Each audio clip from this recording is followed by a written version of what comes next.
Bom, pessoal, agora a gente está tendo mais uma aula de química. A gente hoje vai ver as ligações iônicas. Bom, primeiro, relembrando o que é uma ligação química.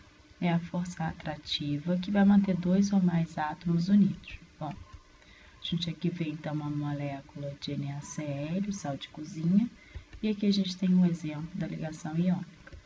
E aqui a gente vê uma molécula de água, e aqui a gente tem o exemplo da ligação covalente. Esses são os dois principais tipos de ligações intramoleculares. Bom, se a gente estuda essas ligações intramoleculares, na ligação iônica a gente vai ver que a gente tem a formação de íons. Então, o sódio perde um elétron, se transformando em Na+, e o Cl ganha esse elétron, se transformando em Cl-, formando cloreto de sódio. A gente comparar então as ligações intermoleculares, são as ligações entre as moléculas de NaCl.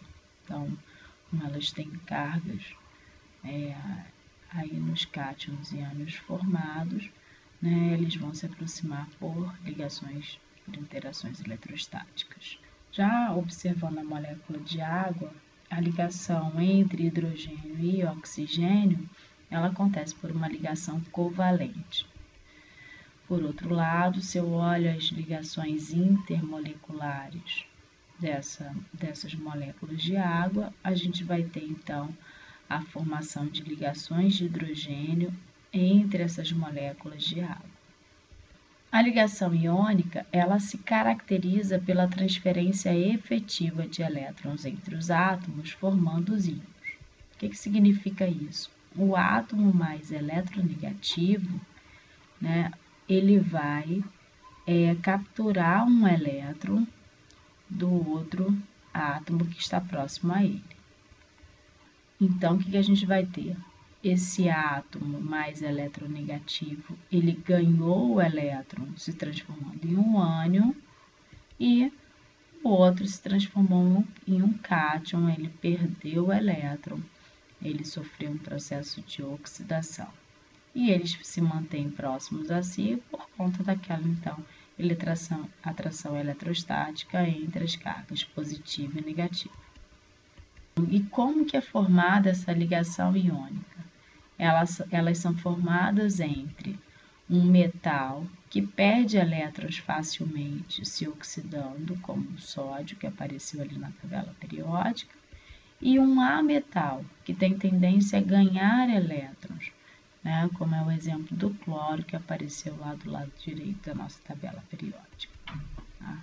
Eu vou formar, então, uma ligação iônica, onde há atração eletrostática entre o cátion e ânion formados.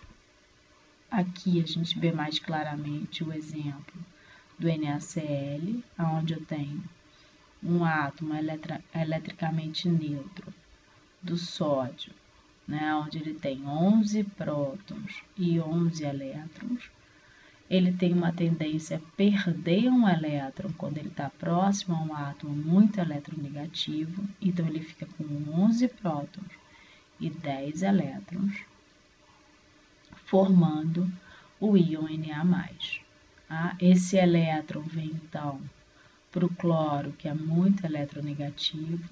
Ele eletricamente neutro tinha 17 prótons e 17 elétrons.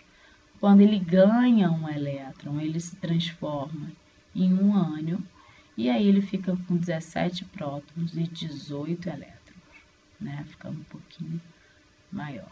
Aqui, então, a gente vê as várias moléculas de NaCl próximas, formando, então, um cristal do sal de cozinha.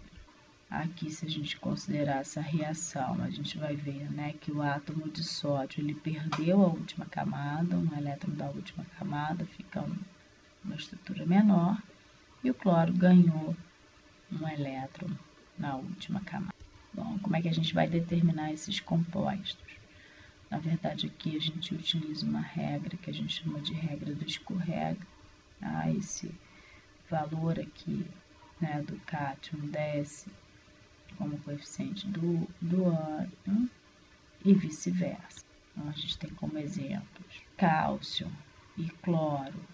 O cálcio perde 2 elétrons e, portanto, a gente precisa de 2 átomos de cloro para formar a ligação CaCl2, cloreto de cálcio.